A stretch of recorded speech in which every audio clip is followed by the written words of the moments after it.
Hey, Brian from SnakeBytes here. I'm in sunny California for an amazing adventure, starting with the Pomona Reptile Super Show, heading off to a cool animal rescue, and then playing with some tanks. You're watching SnakeBytes.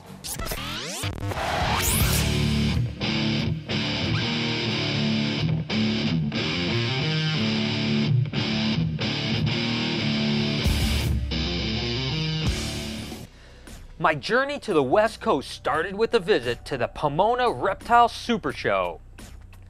I don't make it out to the West Coast for reptile shows nearly enough. Each region has a completely different feel when it comes to trade shows, and California has always been one of my favorite shows to visit. The wide variety of eclectic animals is so impressive.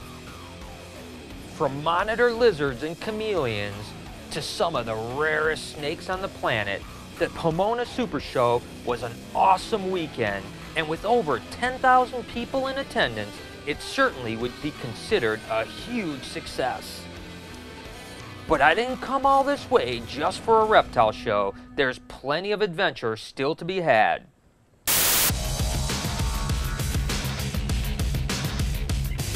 What California reptile show did Brian first vend at? A, Pomona Super Show, B, the NARBC Anaheim Show, or C, San Diego Super Show? Go ahead and comment down below and check back later in the show to see if you have the correct answer. In this week's Reptile Report Spotlight, we'll be highlighting Reptile Insider. Go ahead and check out the URL down below or click on the link in the description. I'm at Forever Wild Exotic Animal Sanctuary in Phelan, California. They do amazing work rescuing some incredible animals. Let's go inside and see what they've got going on. Forever Wild Exotic Animal Sanctuary is located in the high desert, a little more than an hour outside of Los Angeles. Joel Amquist and his wife Shemaine started the 501c3 non-for-profit rescue because of their love for animals. Joel's passion for venomous animals is very evident as soon as you walk in and see the amazing variety he has on display. Outside, there's rows of spacious caging for the exotic animals that were rescued from abused, neglected, or abandoned situations. There are so many incredible animals here at Forever Wild. This happens to be Kisara. She's a 2-year-old bobcat, and it's actually been here ever since it was a baby. She could see it's absolutely dog tame. Unfortunately, a lot of the bigger cats here, you certainly can't play with like this. But I tell you what, this is an awesome experience, and it's definitely cool to be able to handle something like this. Let's go ahead and look and see what else he has going on. The one thing that jumps out at you as soon as you walk in is how incredible these animals are being cared for, keeping in mind that many of these animals have come from a background of neglect and abuse. There's nothing cooler than seeing a bunch of llamas with the beautiful mountains in the background, and Joel boasts that this deer is one of the scariest animals that he cares for. But the real stunners are the wide variety of big cats that they keep here at the sanctuary. This cougar was so playful, and it was hard for me not to just want to jump in its cage and wrestle with it like a big house cat. But no matter how playful big cats appear, you have to respect the danger in working with them. Check out this white tiger named Princess Diana. What an amazing animal. Now this is a real treat for me. My favorite of all the big cats happens to be the black leopards. They're endemic to Southeast Asia, and they're just absolutely majestic. That solid black, and those eyes are just something else. Now this guy's name is Zorro, and he's 7 years old. And it's just so cool to see these animals in a place where they're going to be taken care of for the rest of their life, and people like myself can come here and really enjoy them. Once again, this Bengal tiger shows us how playful they can be. I'm just glad I'm on the outside of this cage. After playing with animals for a few days, it's time to play with some big boy toys.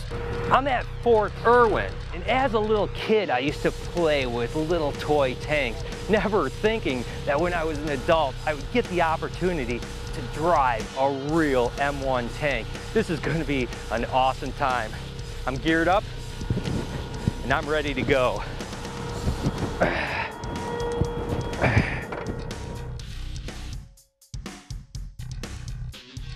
Squeezing into these is an experience all in itself. The N1 Abrams is a third-generation main battle tank named after General Creighton Abrams, former Chief of Staff and Commander of the U.S. military forces during the Vietnam War. This baby sports a powerful gas turbine engine and can reach speeds of 45 miles an hour, which is pretty impressive considering it weighs 68 tons. And this baby can stop on a dime. Whew, what an awesome ride that was. But this tank wasn't built for cruising down the road. It's a killing machine.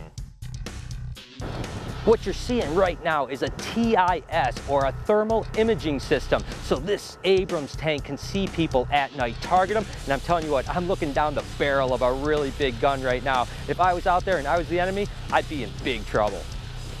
That M1 Abrams tank was an absolutely incredible time. Was that awesome or what? Well, this happens to be an M2 Bradley fighting vehicle. It's a little smaller, but I bet you it's still going to be a great time. Let's go check it out.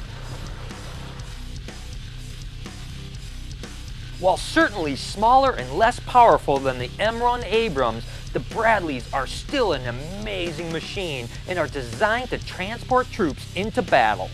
The M2 holds a crew of 3, the commander, a gunner, and a driver, as well as 6 fully equipped soldiers. These are serious machines, but who am I kidding? I was having more fun than a kid in a toy store. I really need to find a way to have one of these in my backyard. So my last part of my West Coast adventure lands me here at Red Rock Canyon, just out of Las Vegas. But you know the saying, what happens in Vegas stays in Vegas. So I'll see you guys next week. What California reptile show did Brian first vend at? If you said B, the NARBC Anaheim Reptile Show, you're 100% correct. Good job. All right, guys, you saw Brian hanging out with a lot of big cats this week, and he mentions in today's episode that he really is partial to the black leopards. I really like clouded leopards myself. They're such a cool animal, so I want to know, what's your favorite big cat? Leave a comment below and let us know. So there it is. I hope you guys enjoyed the show. My trip out west was an amazing one. And as always, I was Facebooking and tweeting my way through it. So make sure to follow me over at SnakeBytesTV. Until next week, you've been watching Snake Bites.